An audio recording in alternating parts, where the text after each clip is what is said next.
The story begins with our beloved protagonist lying on the ground, all beaten up, saying that violence was part of his daily life. As he grew up, he was constantly beaten nearly to death by the man he called his father. For him, violence is as normal in his life as breathing. As he thinks this, someone grabs his head. Someone is aiming a coin at his face, and the protagonist asks them to wait. He asks the shooter to hit him like he always does, saying, "There's no need to go that far." The man with the coin asks if he's going to back out now, right after asking for the coin. This guy's name is Kim Sung-ho. He's in jail for sexual harassment and was sentenced to 2 years. Kim says that up until now, the protagonist has done everything to earn money in prison. He shoveled snow for a measly 300 won, warmed shoes for 100, and even became someone's pet to be humiliated for 200. But now it's time for him to become a human target for 500 won. So the protagonist agrees and says he'll do it. This place is a juvenile detention center where the worst underage criminals are held. Though that guy down there definitely looks 40. Crime and violence happen here daily, as if it were normal. Kim was about to hit the protagonist, but the elastic snapped, the coin flew meters away, and ended up landing in a chamber pot in the bathroom. Man, this place is more dangerous than Chernobyl. So Kim asks the other inmates if any of them has an elastic band, but they all say it's rare. Here. Then he calls the protagonist by his name, Cha-ju Young, and says he's really lucky. He tells the poor guy to run and fetch the coin, and the protagonist obeys. But the bastard says picking it up with hands would be too easy and boring, so he tells him to use only his mouth. The coin is sunk deep in there. The inmates say it's insane, especially since just yesterday, someone had explosive diarrhea. Yet, without even thinking twice, the protagonist plunges his face into the toilet. From above, the place doesn't even look like a prison, more like a mansion room, with TV, clothes, books, everything. Everyone freaks out that he actually picked up the coin with his mouth, and call him disgusting, but they also call him a legend, the one who sold his soul for just 500 won. However, the protagonist thinks it's not just 500 won, because with this coin, he just completed 50,000 won. One of the father figures tells the blonde kid, "It's time to go to the playground." Cute, huh? Then Kim tells everyone to leave,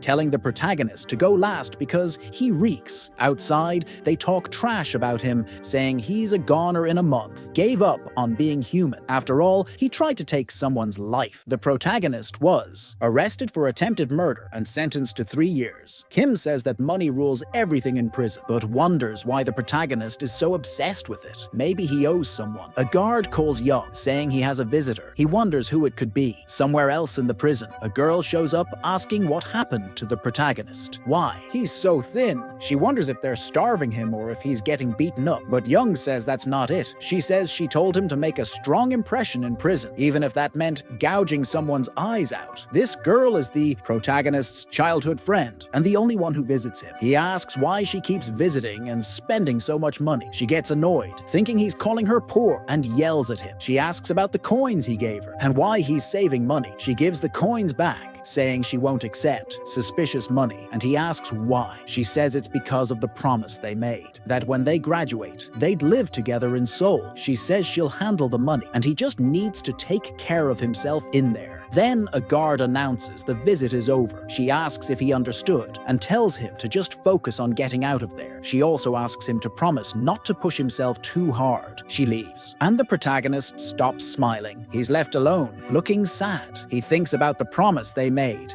And then, remembering his past, the protagonist tells his friend about his father, that he made her that way. The girl gets upset, asking if he's really sorry, if he's mocking her. She says now's not the time to worry about others. His father is in a coma because the protagonist hit him with a vase, and if he doesn't wake up, the police won't leave him alone. Still, Young says it's nothing compared to the domestic abuse he endured, and that he won't get a severe punishment. Then we jump to the courtroom. The judge sentences the protagonist to 3 long years in prison. He's shocked. In another room, his friend tells him to eat well. If anyone bullies him, he should tell her. She makes him promise. He says goodbye to her. He explains that if you cause trouble, your sentence increases. If you behave, it decreases. He thinks about his time in prison, saying he'll endure and survive this hell for 3 long years. tears as he looks at a photo of him and his friend. Kim shows up, saying the girl isn't bad at all. The boy gets startled and hides the photo. The blonde guy asks if she's his girlfriend. He denies it, saying she's just a friend. Then Kim threateningly asks for the photo, but the protagonist refuses, saying it's not his to give. The bastard mocks him, asking if he's resisting now. He raises his hand, saying it's time for a little lesson. Just as he's about to hit Young, a prison guard introduces a new inmate to cell 36. Everyone's confused. No one heard anything about a new guy. Then, this bald guy walks in with 3039-7 on his shirt. The guard asks him not to cause trouble. They'll be watching him. Then the blonde thug freaks out, saying he knows that guy. He remembers he killed 7 delinquents from his school. His name is Ma Guillaume. His crime, murdering 7 people. His sentence, 20 years. The maximum for juvenile offenders. Everyone shrinks into their corners. The protagonist is shocked. Did he really kill 7 people? A weird tension fills the cell. Kim steps forward, telling everyone not to be scared, calling them idiots. He says he doesn't care that Guillaume killed 7. Everyone in there has blood on their hands. The blonde guy mocks the new kid, saying he looks angry. He threatens Guillaume, telling him to behave. But the newcomer doesn't seem to care. He just turns his back. Kim grins evilly, saying he'll go easy on him. Calling Guillaume an ungrateful bastard, he attacks him from behind. But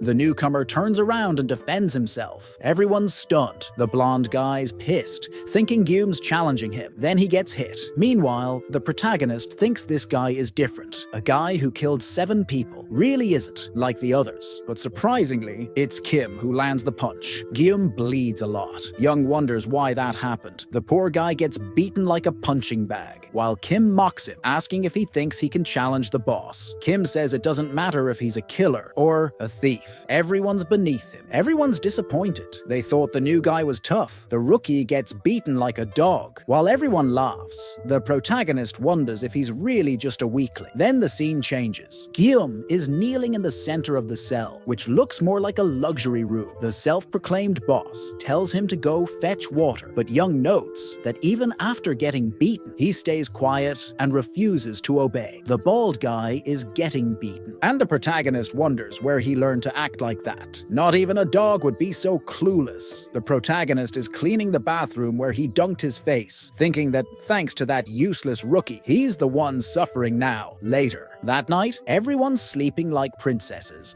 and the protagonist is next to the rookie. He gets his attention, and when Guillaume wakes up, Young asks if he's an idiot, if it's really that hard to suck up to the boss. He says it doesn't matter how much he hates Kim. Kim is the king. Just shut up and do what he says. The protagonist tells him not to pretend to be tough if he can't fight, and that starting tomorrow, he should behave. Then Guillaume asks him if he truly accepts living that miserably. Young, confused, asks what he means. Is he giving advice? The protagonist reflects on what the rookie said. He begins recalling memories. In his thoughts, he answers Guillaume's question. Yes, he'll live miserably. He remembers when he beat his father. Blood all over his body until the job was done. The scene shifts to the protagonist's friend. She says it's so cold. Thinking about how skinny Young has gotten, she decides she should at least send him food. She says his personality would never let him ask her for anything, and inside that place, he must be suffering. She thinks he needs to eat well during times like these. She even wonders if he'd like it if it's just a small container. She begins crossing the street, lost in thought, and right in the middle of the crosswalk, a bus speeds through a red light. The girl is shocked, seeing the massive vehicle in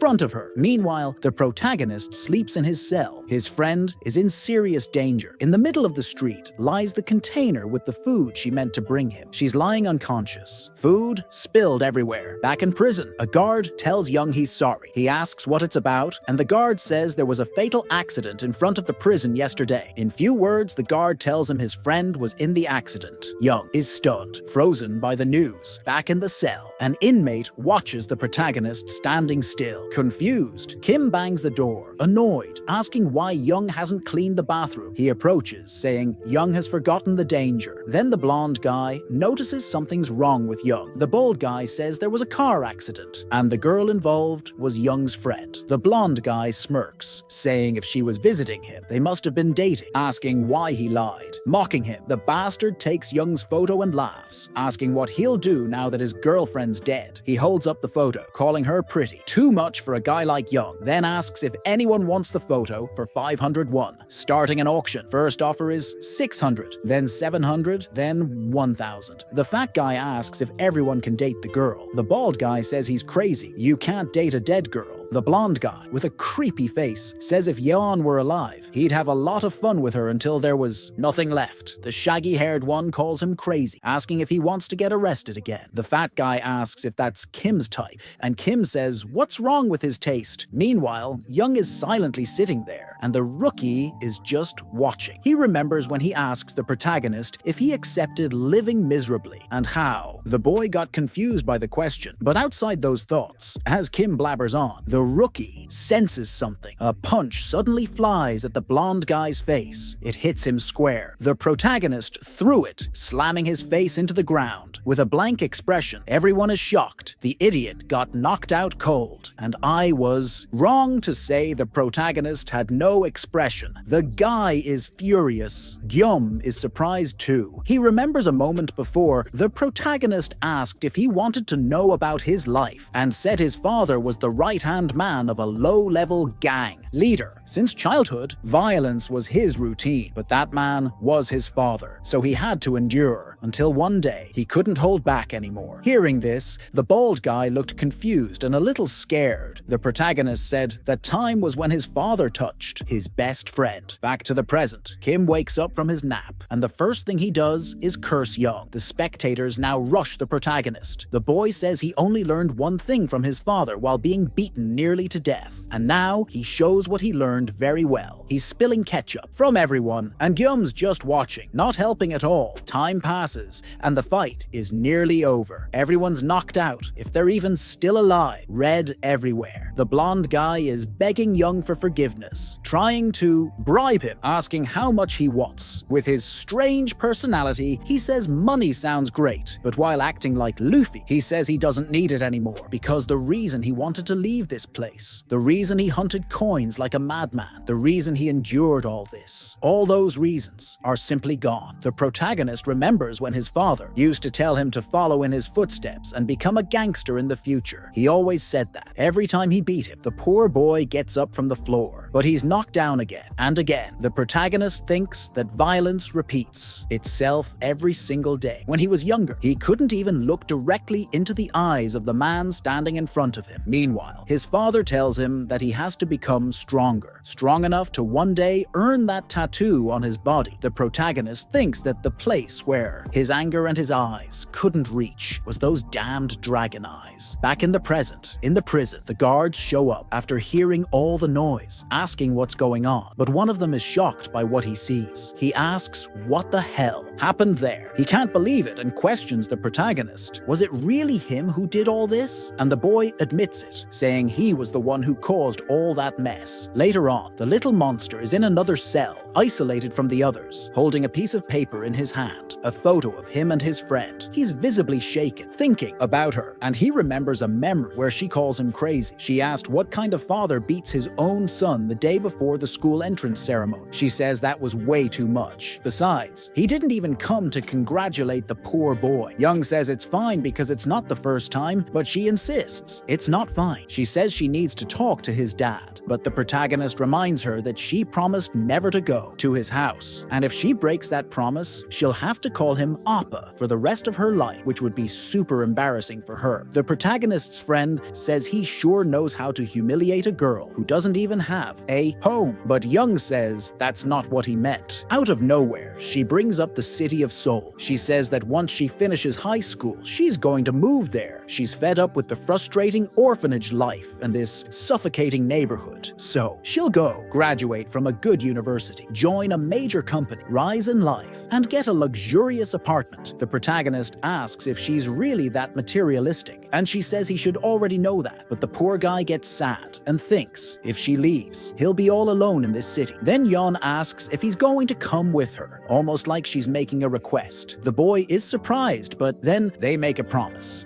She says if he breaks it, he'll have to call her Nuna for the rest of his life. Then out of nowhere, a man shows up and says they make a beautiful couple and asks asks if he can take a picture for them. The protagonist says they're not a couple, but Yeon says he can take it anyway. He counts to 2 and snaps the photo, the same one Young always looks at. Back in the prison cell, poor Wall took a beating for nothing. He's thinking that if he hadn't ended up in a place like this, Yeon wouldn't have had to visit him. And filled with rage, Young starts punching the wall again. He can't stop thinking about his life. Why do all these things only happen to him? His hands start bleeding heavily while he blames himself for everything. The photo falls to the floor and he starts crying, thinking that everything turned out horribly, until a guard shows up calling for the boy, saying he's sorry that he's in such an unfortunate situation. He hasn't even touched his spoon to eat since yesterday, but this can't go on, so the guard asks him to calm down and eat his meal first. After all, no matter the reason, people still need to live. At that, the protagonist falls to his knees and says he's really sorry about all this, apologizing to his friend. The scene cuts to the cafeteria. Gyum is eating to get stronger until he hears someone talking about some rumors. Bowlhead says that a guy named Cha Ju-young beat up all his cellmates and got sent to solitary. Apparently, the cell leader mocked his girlfriend, who died in a car accident, and he completely lost it. Those listening say it was satisfying, at least. But a guy near Guillaume stands up, clearly pissed off. He walks up behind the gossiping kid and brings his hand near him. Suddenly, the guy slams the kid's head into the table. He asks what they're talking about without him, saying it sounds like something really fun. He wants to join the conversation. This guy is Park Jung-chan, locked up for being a professional robber. He asks what's so wrong about beating up the cell leader, and if defeating someone is so satisfying, then why? He asks them both if they want to beat him too. Everyone at the table freezes. They start backing off, saying they'd never do that, not even try. With that, the maniac lets go of Bowlhead's head, now buried in his food, and asks if he's okay. This kid apologizes, saying he said something unnecessary. Jung-chun is still pissed, but then calms down and asks for the protagonist's name. Is it Cha Ju-young? Everyone confirms. 1 week later, a guard talks to Young, saying Kim is still in the hospital because of him, and given the situation, he'll only be let out after a week, so he'd better not cause any more trouble. Time passes, and back in his old cell, the boy walks in like nothing happened, and everyone's silent, like he's that weird, quiet student at school. Gyum watches him, thinking that he committed insubordination against the cell leader, so the others won't just let that slide. Then, one of the guys calls the protagonist a bastard. He stands up, drawing Young's attention, but his tone changes as he asks if the poor guy is okay now after what must have been a rough time in solitary. Everyone gathers around him. The new guy's confused. They say solitary must have been tough, but now he can relax a bit. Everyone starts kissing up to the protagonist, asking if he wants a massage or a glass of water. Yum writes in his notebook that he learned something today. Look at the kid's little notebook. In school, what matters most is strength, family, influence, appearance, grades, and many other factors. But here, in juvenile detention, strength is everything. Later, everyone's out of their cells. The bald guy is off by himself, and the protagonist shows up next to him, calling for Guillaume. Young asks why he did that. Back when everything happened, when Young tried to kill the cell leader, Guillaume stopped him, held his arm. The protagonist says he killed 7 people and ended up there, so why stop him? Why would he do that? Guillaume remembers when he did those things to 7 students, exhausted, standing, the whole room covered in his classmates' blood. The poor kid standing beside their bodies, but he's desperate, realizing what he did. Then, after remembering all that, Guillaume says he did it because, but that crazy guy from before shows up looking for the protagonist. The guy looks like a crackhead and says Young seems way weaker than he imagined. He gets close and asks how he managed to beat Kim, though that blondie was a weakling anyway. The protagonist ignores Jung-chan, so Jung-chan tries to threaten Young, asking why he did it. Why the insubordination? Was he desperate for the cell leader position? But the boy just tells him to get lost. He's not interested in titles or anything like that. Jung-chan is surprised, but he puts on that idiotic grin again. He says the protagonist must be some kind of arrogant asshole, then says there's one thing he really hates. And while kicking the protagonist, he says he hates bastards who don't know their place. He says he'll teach Young where his place is. Jung-chan grabs the protagonist's head and prepares to punch him, saying he'll show what happens when a dog bites its owner. But suddenly, a guard appears beside them. He gives the junkie a look. That makes him freeze and say he's been caught. He fakes it, saying they were just playing around, and the guard pretends not to see anything. After the guard leaves, Young-chan asks if the true protagonist knew about a rule. As the cell leader, under the excuse of keeping order, he can fight as much as he wants, so the protagonist can fight too. Landing another punch on the boy's face, Young-chan asks if he's not going to fight back like before. He even asks Gyum what's wrong with the protagonist for doing nothing. He lands a kick that sends the boy flying into the bars. He asks why Young's been stumbling around like a whipped dog all day. If he's gonna stay like this, it won't be much fun to beat him up. The protagonist looks up and notices Young-chan's arm. His tattoo looks a lot like his father's. He remembers the time he was getting beat up badly, his face all bruised, and he noticed the dragon tattoo on his dad's chest. Back to the present, Young-chan says. Judging by what the protagonist said, he didn't seem scared until he brings up what he heard happened, the car accident. And when he mentions the girl getting hit by a truck, he gets kicked in the face. The protagonist grabs his arm, flips him around, and slams his face into the bars with his foot. Holding his arm, Young-chan looks at the protagonist and calls him a bastard, but the protagonist doesn't look okay and tells him to repeat what he just said. Young-chan asks what he's talking about now, but the protagonist kicks his head again and demands he repeat it. Still, the crackhead gets pissed and says once he gets free, he's going to destroy Young, but his face gets pushed into the bars again, and the protagonist demands he repeat it. Young-chan's already in pain, and Young gets the brilliant idea to twist his arm like someone wringing out a rag. The guy starts crying, begging him to wait, asking what the hell he's doing, but all the protagonist says is repeat it. While finishing twisting the arm, Gyum stays there, watching as the crackhead screams in pain, and the protagonist keeps kicking the junkie's food bowl while demanding he repeat it, like a total psychopath. Eventually, Young-chan passes out, and Young thinks that since his childhood, the place where all his rage was directed was only ever towards those damned dragon eyes. Capitulo 3. After that, in the past, some old ladies were saying they'd heard the protagonist's father was a gangster, and that Young looked like someone who bullied others.